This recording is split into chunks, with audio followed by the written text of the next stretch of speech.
Electrician विभागातील प्रथम वर्षाचे विद्यार्थी नुकतंच आता घरगुती विद्युत उपकरणांची दुरुस्ती याचे प्रात्यक्षिक करतायत। यात हीटर, गिजर, शेगडी, हा इंडक्शन कुकर आहे।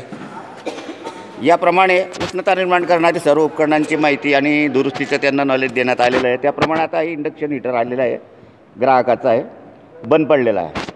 तर नेहमीच्या प्रॅक्टिकलमध्ये शिकवल्याप्रमाणे विद्यार्थी सर्वप्रथम जे आहे त्याने सप्लाय वायर जी आहे, सप्लाय कॉर्ड, तिची तपासणी केली।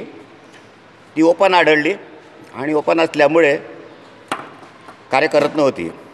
मग त्यांना शिकवल्याप्रमाणे आता याला ही वायर कट करून आपली टेस्ट वायर जी आहे, टेस्टिंग वायर लावली आणि डायरेक्ट सप्लाय दिला हीटरला।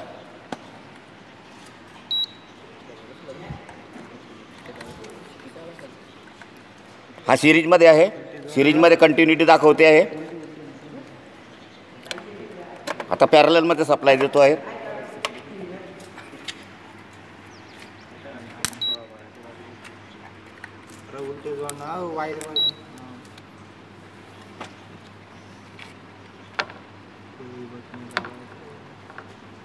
टच करा सी वायर। याप्रमाणे बघा फॅन चालू झालेला आहे, इंडक्शन हीटर चालू झालेला आहे। हे पहा याप्रमाणे चालू झालं आहे। म्हणजे यात केवळ सप्लाय कॉर्ड जी आहे ती फॉल्टी होती, ती रिप्लेस केलेली आहे, करावी लागणार आहे। याप्रमाणे तपासणी झाली आणि एक प्रकारे दुरुस्ती झाली। आता नवीन वायर आणून त्यात बसवून दिली जाईल। धन्यवाद।